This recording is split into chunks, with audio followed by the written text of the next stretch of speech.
Shalom Bapak Ibu Saudara sekalian yang dikasih Tuhan. Selamat pagi. Saudara, mari kita menyatukan hati kita untuk kita membaca dan merenungkan firman Tuhan pagi ini.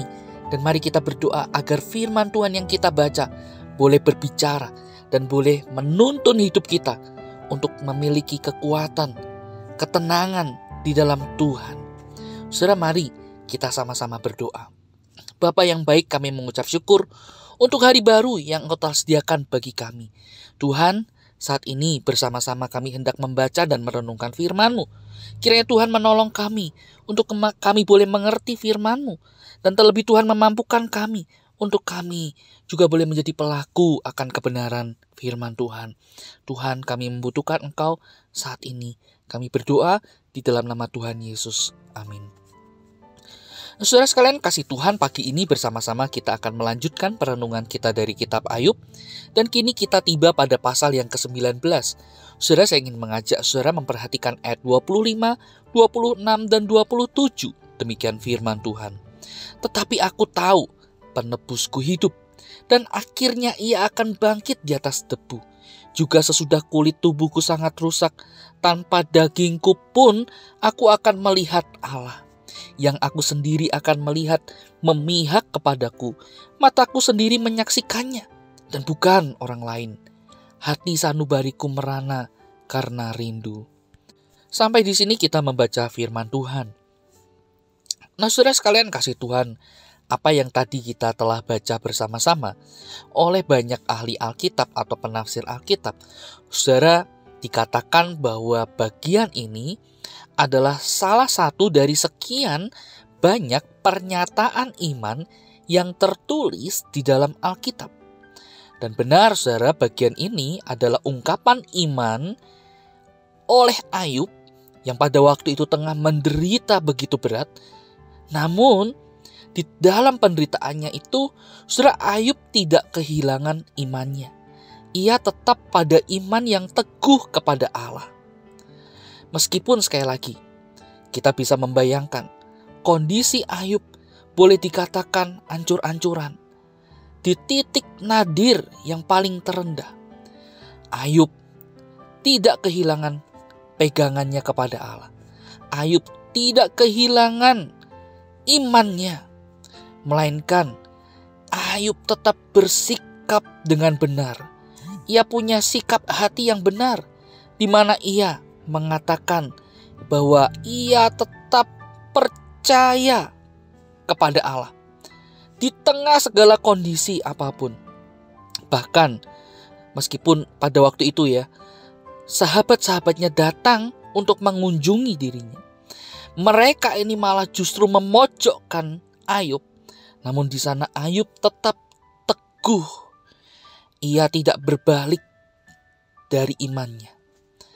Nah, saudara sekalian kasih Tuhan, mungkin hari-hari ini kita tengah menghadapi situasi yang berat.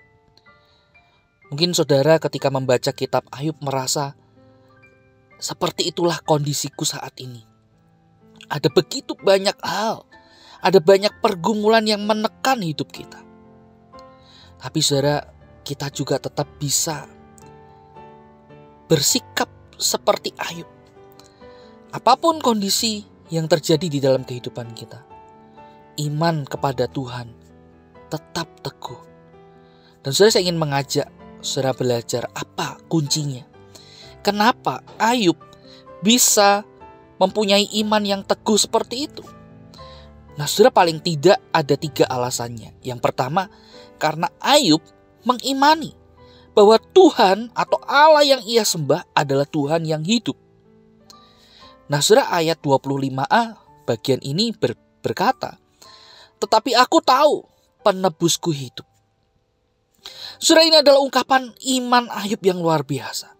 Di tengah kondisi Ayub yang seolah-olah saudara, Ayub itu seperti orang yang mau mati atau begitu dekat dengan kematian. Saudara, Ayub tetap meyakini bahwa keberadaan Allah yang ia sembah itu hidup. Allah itu hidup. Dan Allah yang hidup itu juga peduli memperhatikan kondisi Ayub. sekalipun belum datang pertolongan bagi Ayub. Namun Ayub yakin mengenai kuasa Allah yang hidup. Tuhan yang ia sembah bukan Tuhan yang mati, atau seperti patung yang hanya diam. Nah, saudara sekalian kasih Tuhan, ini juga menuntun kepada alasan yang kedua. Karena Ayub percaya kepada Allah yang hidup, maka ia pun juga percaya Allah yang hidup itu juga adalah Allah yang bertindak. Nah, saudara sekalian kasih Tuhan, inilah yang terjadi di dalam kehidupan Ayub. Meskipun kondisinya seolah-olah seperti orang yang dekat dengan kematian, ia bertubi-tubi mengalami penderitaan. Seolah-olah ia ditinggalkan oleh banyak relasinya.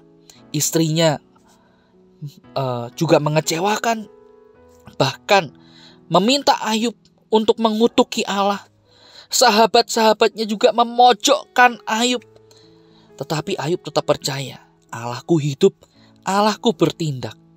Nah, saudara sekalian kasih Tuhan, memang kalau kita melihat sampai Allah memulihkan keadaan Ayub di pasal yang ke-42, saudara, kita melihat ada 23 pasal yang terjadi.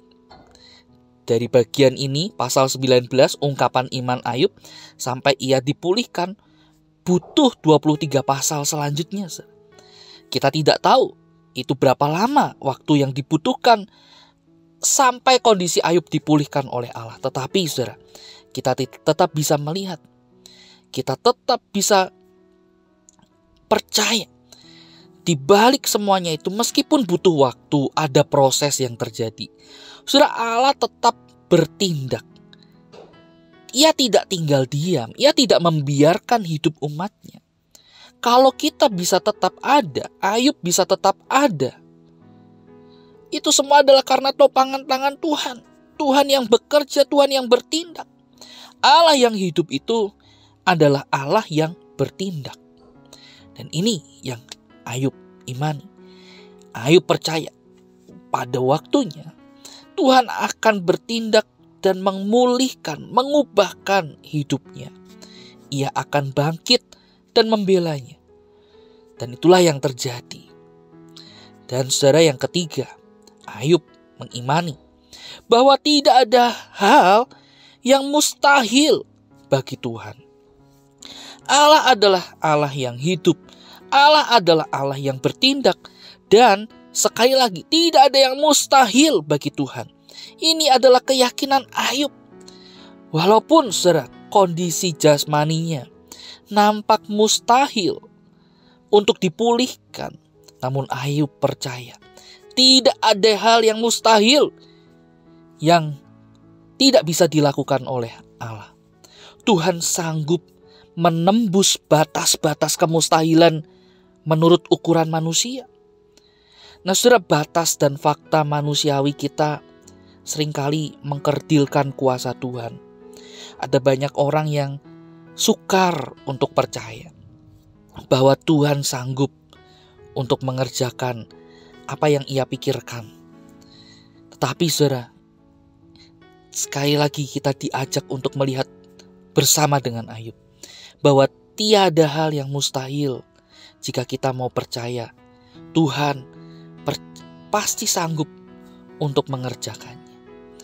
Nah, oleh karena itu saudara, mari kita juga meneladani sama seperti Ayub.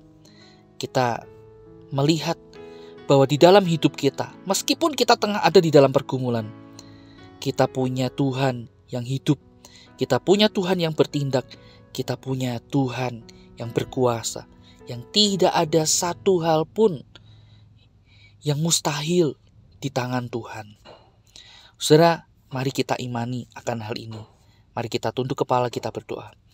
Tuhan, firman-Mu sudah kami baca dan kami renungkan. Kami sungguh rindu, kami sungguh memohon kiranya Tuhan mampukan kami untuk menghidupi firman-Mu. Hari ini kami mau serahkan di dalam tangan Tuhan. Tuhan tolong pimpin, sertai langkah hidup kami. Terima kasih Yesus, di dalam nama Tuhan Yesus kami berdoa dan mengucap syukur. Amin. Selamat pagi, Tuhan Yesus memberkati kita.